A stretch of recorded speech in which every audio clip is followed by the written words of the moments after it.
What is going on, guys? Welcome back to the channel.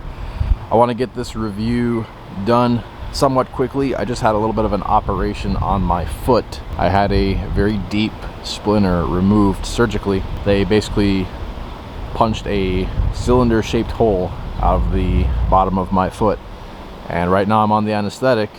I don't feel anything, but in a couple hours it's gonna feel like hell from what I'm told. So I want to do this review now, otherwise I'm gonna probably be in too much pain to do this. So let's get this done. This is a C300. Forgot the year.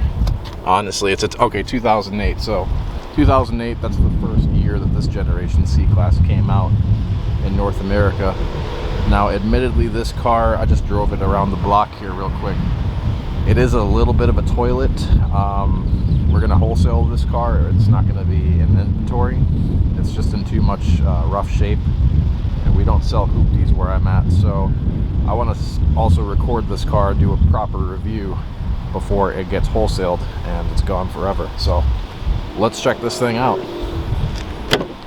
If I'm not mistaken, I think this is the first time I've done one of this generation of C-Classes.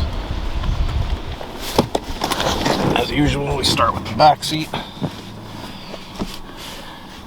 little tight, but not as much as I thought. Well, let's see how squeaky it is. I bet it's going to be a lot squeaky.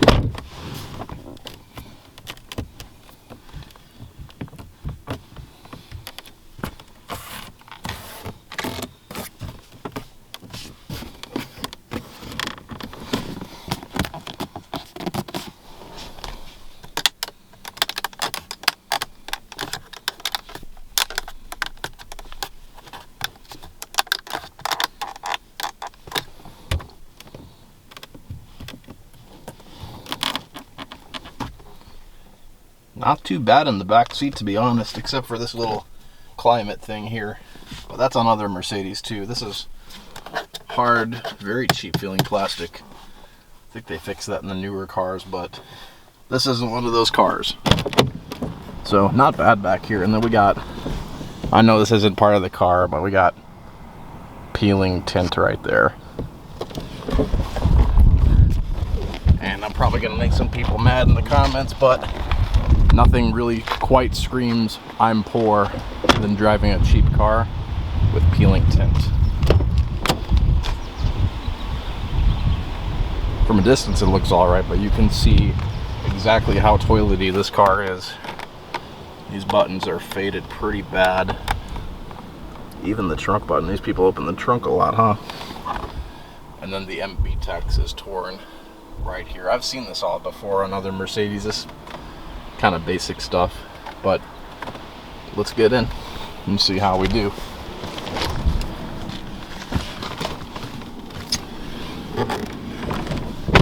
I don't know if the anesthetic I'm on will hide the pain from what I'm about to do here, so let's go.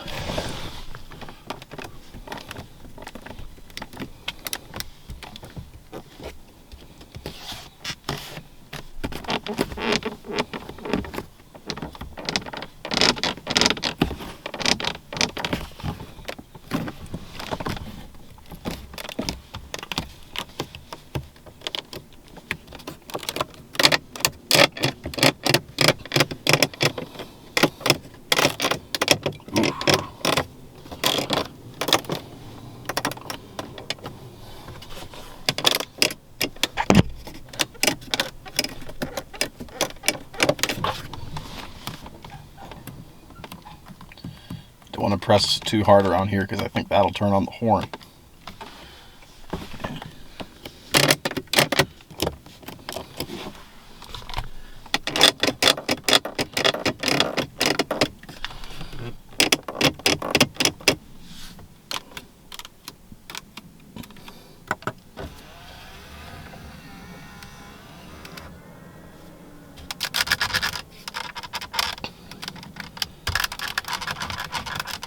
And even that's squeaky. I know this little Peaky Boost James Bond looking screen here you got to pay extra for on these C-Classes.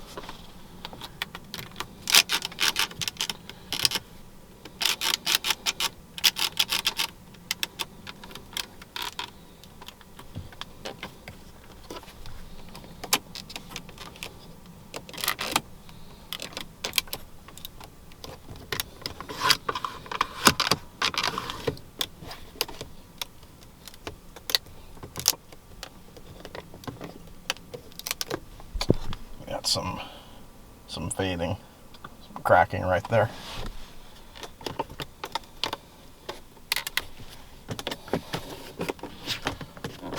Forgot how you open these again. Oh, just found it.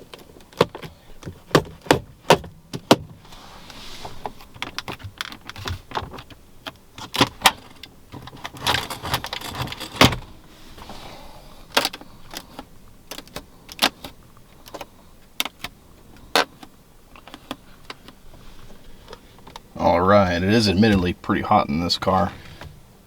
It's a toasty summer day, but I don't think that's going to affect the squeakage all that much. But let's do the button test.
I know a newer Mercedes, they made this knob smooth on the sides here, but these pre-facelift cars have the knurling on the side there. I actually prefer that. Yeah, good knurling. All right, let's start this thing up.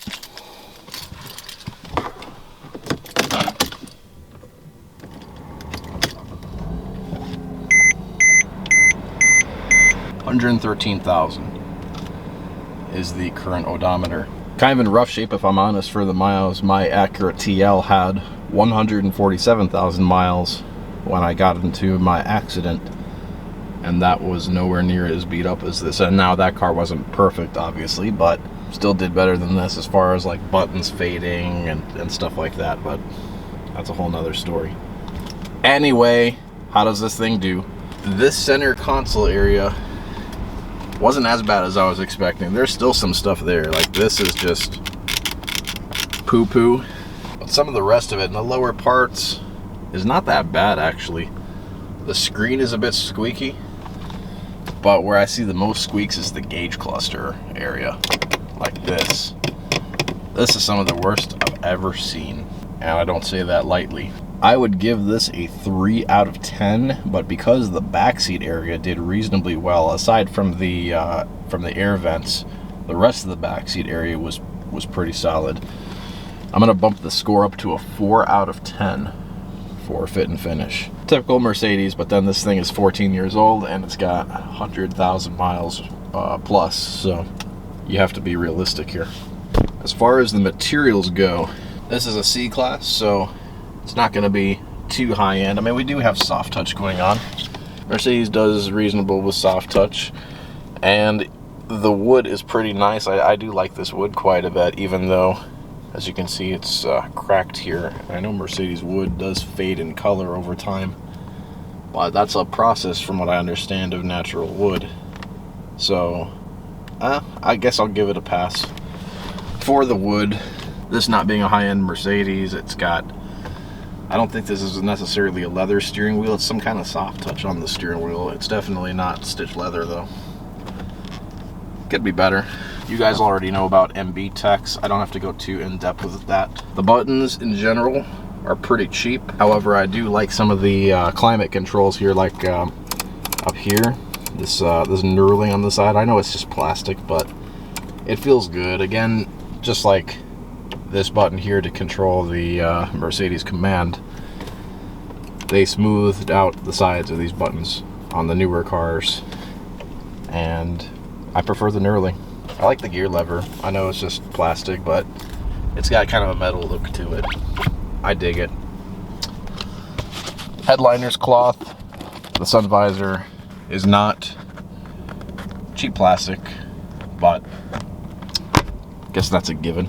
So for materials, I'm going to give it a 4 out of 10. Just a little bit below average. So there you guys have it, 4 out of 10 for both fit and finish and materials. Not that great, but then the car itself is, well, it's a high mileage C-Class, so gotta be realistic. I'm not hating the car. I don't expect it to be perfect with this kind of age and miles. This is just an objective review. Calm down. Anyway, I'll probably be out for at least a few days with the foot. With the pain, I won't be able to concentrate or have the motivation, honestly. Right now I do. Right now the anesthesia hasn't worn off just yet, so I will catch you guys next time. Thanks for watching. Have a nice day. Peace.